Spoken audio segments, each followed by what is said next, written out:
Olá, galera! Nós estamos aqui novamente para dar continuidade às nossas aulas de História, com foco hoje no assunto do capítulo 2, Primeira República. Logo na página 19 do livro de vocês vão encontrar o que nós chamamos de uma charge, ok? Observem, tá? Observe que nós temos a imagem de um senhor, de uma pessoa bem vestida, e observe que todas elas têm uma característica em comum. Ele mexe no chapéu. Mas o que é que isso significa? Dá para perceber também, lendo as legendas, que se trata de um político. Observem também que logo abaixo de cada figurinha ele vem indicando os meses em que isso acontece, tá? Indicando os meses em que isso acontece. No início, ele só toca no chapéu, no segundo ele já tira da cabeça, no terceiro ele já começa a se curvar. Olha o absurdo. Aqui nessa quarta imagem, isso daqui é um político, ele já está até se curvando para os eleitores. Olha essa imagem bem aqui, que é na imagem que está mais perto das eleições, entre os meses de outubro a dezembro, que as eleições aconteciam nessa época, naquele período. Observe aqui, ele já abraçando até os eleitores. E aqui na última imagem, aparece ele depois que ele ganha as eleições. Olha a postura dele, a arrogância dele, né? É como se quisesse dizer, agora que ganhou, ele não precisa mais do povo. Então esse comportamento aqui é um comportamento que era bastante criticado naquela época.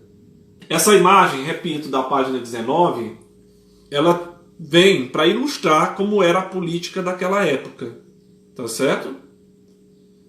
Mas o tema hoje da nossa aula é Primeira República. Logo na página 20 do livro de vocês, nós vamos encontrar aí, falando a respeito das oligarquias no poder. O que é uma oligarquia? Oligarquias, no caso, como nós falamos, eram as pessoas mais ricas e poderosas. Quem era rico no tempo do Império continuou rico no período da República. Quem mandava no tempo do Império continua a mandar no tempo da República.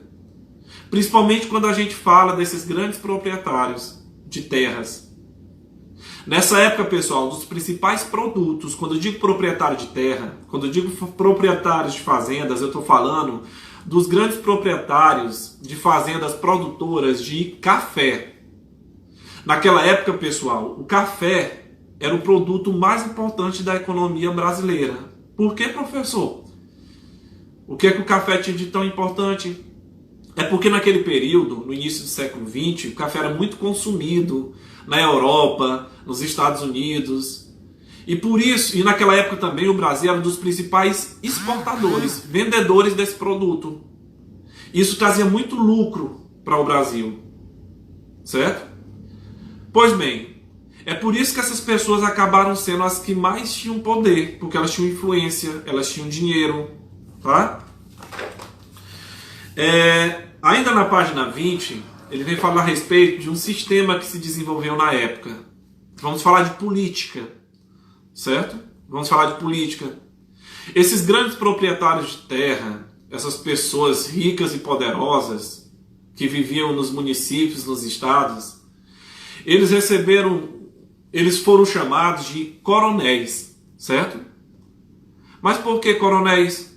Coronel é um título que a maioria dessas pessoas receberam no tempo ainda do Império Brasileiro. E que depois eles mantiveram essa espécie de título. Esses coronéis eram pessoas que tinham influência na região em que moravam. Que esses coronéis, eles tinham o poder de decidir, de influenciar o voto das pessoas. Os coronéis nessa época, eles usavam de várias estratégias para conseguir e para manipular os votos da população que vivia nas suas terras, que vivia na sua região de influência.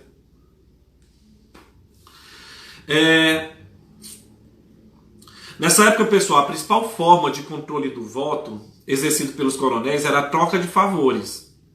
Talvez vocês achem muito parecido com a nossa realidade. Por exemplo, o coronel, para conseguir o voto de alguém, ele oferecia remédio, ele oferecia, por exemplo, dinheiro, ele oferecia, por exemplo, uma cesta básica, e em troca o que é que ele exigia? Ele exigia que aquela pessoa votasse no candidato que ele indicasse.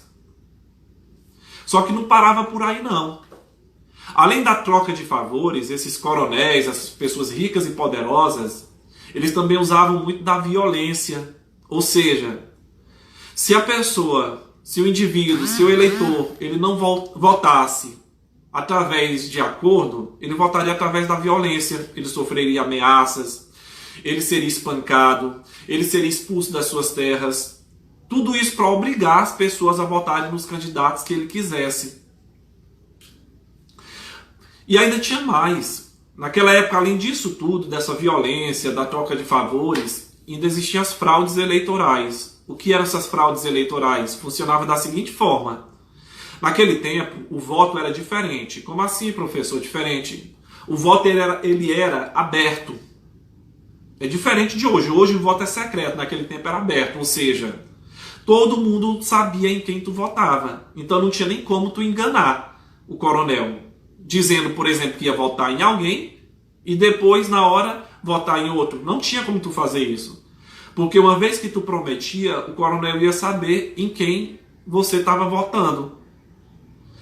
Isso era só uma das estratégias, era só uma das fraudes que existiam na época. Olha o absurdo, isso tudo que eu vou falar para vocês é verdade. Na época, existia uma lista de eleitores. Nessa lista, tinha nome de pessoas que já tinham morrido. Nessa lista de eleitores, eles colocavam o nome de crianças. Nessa época, existia até nomes de pessoas que nem existiam. Aí o que acontecia? Esses votos, eles todos eram o quê? Eles todos eram manipulados para eleger os candidatos que o coronel quisesse. Ou seja, como deu para perceber, praticamente só ganhavam a eleição quem o coronel quisesse. Agora a gente vai falar a respeito de alguns acordos, algumas combinações políticas que surgiram na época da Primeira República, tá? Que combinações políticas eram essas? Uma das combinações que existiam na época era chamada política dos governadores. As oligarquias estaduais, elas faziam um acordo com o presidente da República, tá? E que acordo era esse? Era o seguinte: as oligarquias estaduais, tipo os governadores dos estados, eles combinavam com o presidente da República uma troca de favores, que consistia no seguinte: os governadores garantiam para o presidente eleger deputados e senadores que fossem ser favoráveis às decisões do presidente. Ou seja, isso seria bom para o presidente. Em troca, o presidente da República, ele iria conceder favores para os governadores. Que tipo de favores? Empregos públicos, construções de obras públicas, certo? Verbas, dinheiro, para que esses governadores eles pudessem o quê? Eles pudessem manter a sua campanha. Então observa que tudo consistia numa troca de favores. Isso é certo, pessoal? Para os dias de hoje isso não é certo. Para os dias de hoje isso é crime eleitoral. Mas naquele tempo isso era permitido, não tinha nenhuma lei que proibisse. E aí eles aproveitavam da situação. Tudo isso funcionava graças aos chamados coronéis. Esses coronéis é que mantinham todo esse sistema funcionando. Porque eram os coronéis que lá nos municípios eles iam garantir esses votos. Para finalizar a aula de hoje, nós vamos falar de outro acordo que existiu na época. Além da política dos governadores, existiu também uma política chamada de política do café com leite. Essa vai ser mais simples de vocês entenderem. Por quê? A política do café com leite consistia basicamente num acordo estabelecido entre os dois estados que tinham mais influência na época, São Paulo e Minas Gerais. Olha como é interessante. Por que é que esses dois estados eram os mais influentes da época? Porque eles eram os maiores produtores dos produtos mais valorizados na balança econômica daquele período. São Paulo era o principal produtor de café e Minas Gerais era o principal produtor de leite. Por isso que o nome dessa política foi chamado de política do café com leite. Mas no que consistia essa política do café com leite?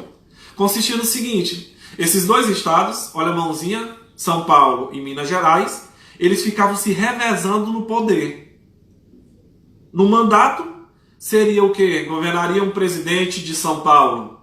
Só que no mandato seguinte, esse presidente de São Paulo deveria indicar um presidente pertencente a Minas Gerais. E aí eles iam se revezando. Uma vez era para ser um presidente paulista, outro um presidente o quê? Mineiro. Isso prevaleceu durante o período de toda a Primeira República. Mas aí tu para e me pergunta: professor, mas durante todo esse tempo, só quem governava era São Paulo e Minas Gerais? Não. Vez por outra, acontecia dessa política ela ser quebrada, desse acordo ele ser quebrado, momentaneamente. Apesar de eu dizer que os dois estados mais ricos e poderosos eram Minas e São Paulo, existiam outros também. Por exemplo, naquela época existiam estados também que tinham grande influência, como Rio de Janeiro, como Bahia, como Pernambuco, Rio Grande do Sul.